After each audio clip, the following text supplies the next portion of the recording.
So, boys, what happened this morning? Well, Parker, my grandson Parker, Primrose, was going down the hall, he and his mother. Parker was going to go get his viola and play a few tunes this morning. Huh. And on his way to get his viola,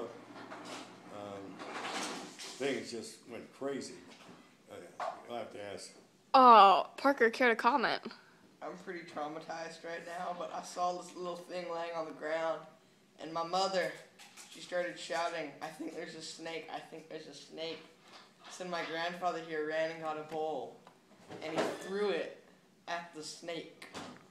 And that's when my mother really started freaking out because we saw it dart to the wall.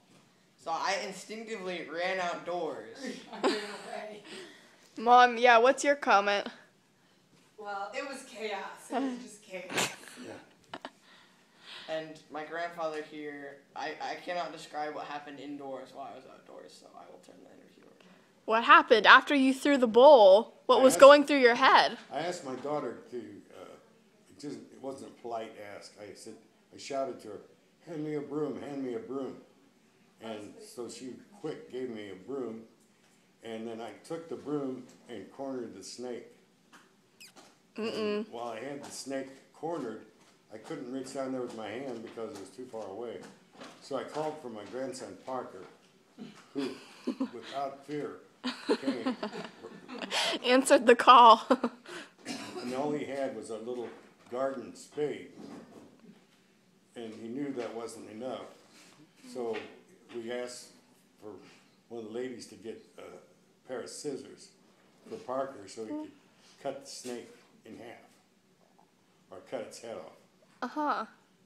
So What happened when you got the I scissors? approached the snake with my garden spade, coiled up, and it started doing the woo. And then my family began to yell at me for not engaging the snake in combat. I felt really unloved, and I was confused and lost and traumatized. So then, after all the yelling, I think the snake got distracted, and I took the time and I pinned it down with the garden spade. And then I was handed a pair of scissors, and I cut its side. So it was like a bendable, openable. Oh. And then as I went for the neck, you know, it just kind of bended through and it would not cut the head off. And as I held it in position, I think it lost circulation to the brain, if it had one. Oh no. And then it died. So it was a good fight. What would you say was the scariest moment of the whole ordeal? When my family started yelling, that was pretty. What were they yelling at you? Get him already. Go get him. Hurry up. Come on, Parker. Oh, I threw it away. Hugh, is that you coming home? Yeah, that's me in the airport. Coming home. I'm gonna email you those So- pictures right now. In conclusion, tell me how big the snake was. It's this big. Really big? Yeah, it's really big. Was it, Poppy, how, was it a About poisonous about snake? 17 feet. Yeah. What kind of snake was it, do you think? Burmese python.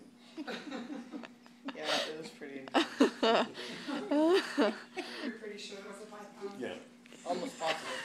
I think it had eggs too. I think there were 87 eggs inside that. Did you eat them raw? No, No. We are yet to attack. we're going to give them to the local zoo. Oh. You're going to take them home with you and No, have no, a nursery? No, No. we want the best for those snakes, you know. Yeah. Snakes are friends, right? Yeah. Yeah.